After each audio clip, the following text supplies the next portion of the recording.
তাৰমানে তুমি সেইখন ঘৰলৈ নাৰ্ছ হৈ যাবা, মেডিচিন হৈ যাবা। তুমি সেইখন ঘৰত মেডিচিন হৈ যাবা। ৰ'বা ৰ'বা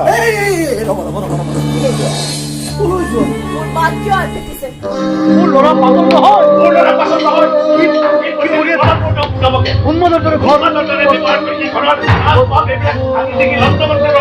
কিছুমান কথা ভাবিছে আৰু আমি তাক সীতাৰ লগত যে ৰামৰ বিয়া হ'ব এইটো ভাবিছিলো সমাজ সকলো কম সাৰংগ বেলেগ ছোৱালী ভাল পাই গৈছে এই কথা আমি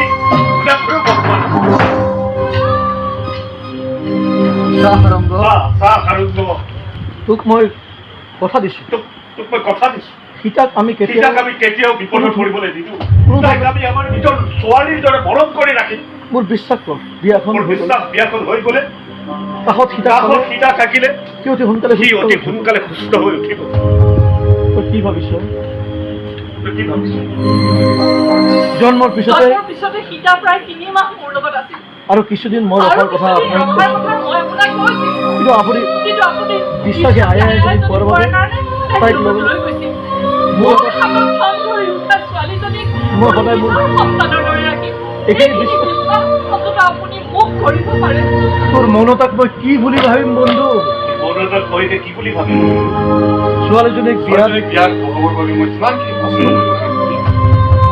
ল'ৰাটো ভাল কৰাৰ স্বাৰ্থত অকণমান স্বাৰ্থপৰ হৈছে।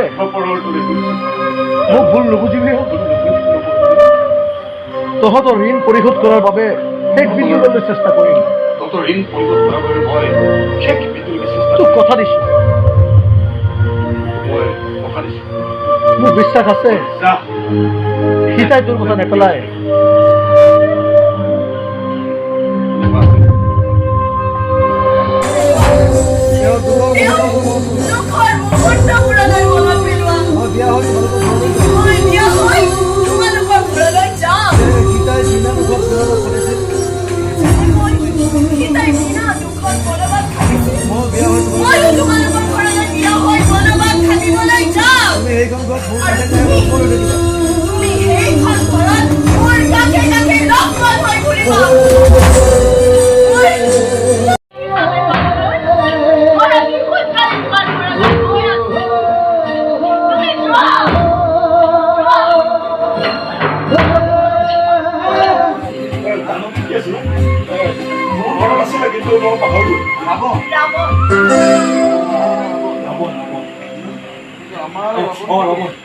কিন্তু আমাৰ ৰাৱণটো ক'ত আছে?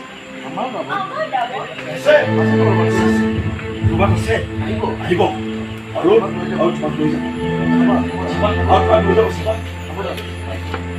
তোমাক লৈ যাব।